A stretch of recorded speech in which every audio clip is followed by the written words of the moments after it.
Hadirin kaum muslimin rahimakumullah, ada firman Allah yang sering kita dengar yang disampaikan oleh para guru-guru, yaitu ayat yang berbunyi qu anfusakum wa ahlikum naro.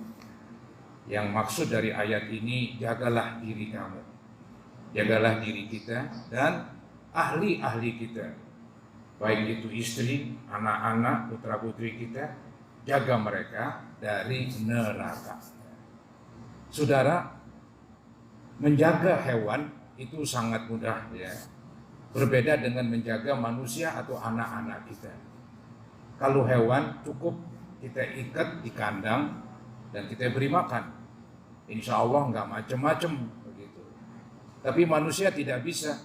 Kita punya anak, kita kurung di rumah dengan harapan untuk menjaga supaya mereka tidak tertular perbuatan-perbuatan buruk. Nampaknya agak sulit karena manusia itu kan makhluk sosial. Bolehlah saya katakan manusia itu mobile, seperti HP. HP itu kan bergerak ke sana kemari, ngikutin yang punya, saudara-saudara. Manusia pun demikian, mobile, maka nggak mungkin dikurung saja begitu. Maka Islam punya cara tersendiri untuk menjaga diri kita dan anak-anak kita dari neraka, yaitu apa yang disebutkan oleh Imam Abi Thalib, tercantum di dalam beberapa kitab tafsir seperti tafsir Tabari. Ada penjelasan Imam Ali mengenai ayat tersebut, yaitu ayat qu anfusakum wa ahlikum naro. Beliau berkata allimuhum wa addibuhum. Jadi menjaga anak-anak kita dari api neraka, ajarkan mereka. Pasti yang diajarin ilmu agama. Ajarkan mereka dan beri mereka pendidikan akhlak yang mulia. Kalau sudah begitu, insya Allah ya, nggak banyak dikit berpengaruh akan melindungi anak-anak kita dari siksa neraka nanti. Apalagi memang kita tahu bahwa ilmu agama wataknya mengajak kebaikan. Maka kita perlu memperdalam ilmu kita, khususnya ilmu agama.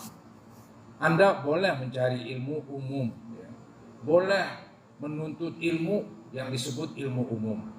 Tapi Anda kan orang Islam, anak-anak kita orang Islam, maka mereka wajib menuntut ilmu agama. Tidak boleh tidak. Kalau tidak, dikhawatirkan dia nggak punya benteng, dia nggak punya filter. Akibatnya aliran yang buruk masuk, contoh-contoh yang buruk masuk ke pikirannya, dan nanti menjadi bagian daripada perbuatannya sehari-hari. Maka dari itu ilmu itu adalah benteng buat anak-anak kita, termasuk diri kita. Mungkin kita sudah tua, ya agak mudahlah terjaga saudara-saudara. Tapi anak-anak kita yang masih puber, yang masih remaja, rentang sekali, terbuka sekali, ya terpengaruh dengan aliran, dengan sifat-sifat yang buruk dari teman-temannya. Maka jalan satu-satunya melindungi anak-anak kita dari neraka, yaitu dengan ilmu agama. Apalagi saudara-saudara, pemberian yang paling bagus dari orang tua bukan hanya warisan harta, tapi pemberian yang paling bagus buat anak adalah pendidikan dan ilmu agama. Ini yang disebut di dalam hadis manahila walidun waladan afdhala min adabin hasan. Tidak ada pemberian dari seorang bapak yang paling bagus kecuali pendidikan agama. Jadi pendidikan agama sesuatu yang mesti dan sesuatu yang mahal, perlu kita tanamkan pada anak-anak kita agar mereka berpendidikan agama. Silakan cari ilmu apa saja. Ya, di dalam Islam nggak ada larangan mencari ilmu, malah disuruh. Bahkan saudara-saudara, hukumnya fardu kifayah.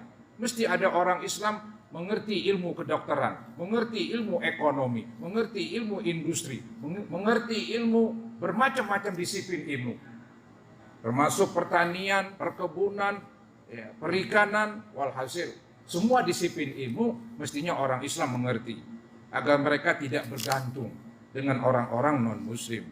Tapi karena kita orang muslim, wajiblah kita tanam pada diri kita dan anak-anak kita ilmu-ilmu agama. Ketahuilah saudara-saudara bahwa Islam akan abadi. Islam akan kekal pada diri kita manakala kita mengerti agama. Ini yang disebut oleh Syekh Az-Zurnuji di dalam kitabnya Ta'limul Muta'allim. Beliau berkata, fa inna baqa'al Islam bil ilmi.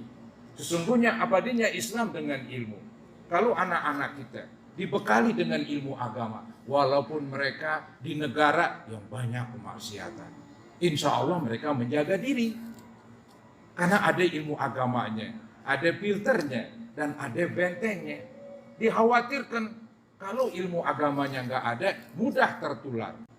Saya melihat karena mereka nggak banyak mengerti agama. Agama hanya keturunan, agama hanya KTP. Maka perlulah kita didik anak-anak kita, baik pendidikan formal agama atau non formal. Kalau yang formal seperti pesantren begitu. Non formal dalam pengajian-pengajian di masjid, di musola, di majelis taklim ada pengajian. Suruh mereka datang agar mereka dapat ilmu. Minimal nggak banyak sedikit dapat, saudara-saudara. Kita bertanggung jawab sebagai orang tua.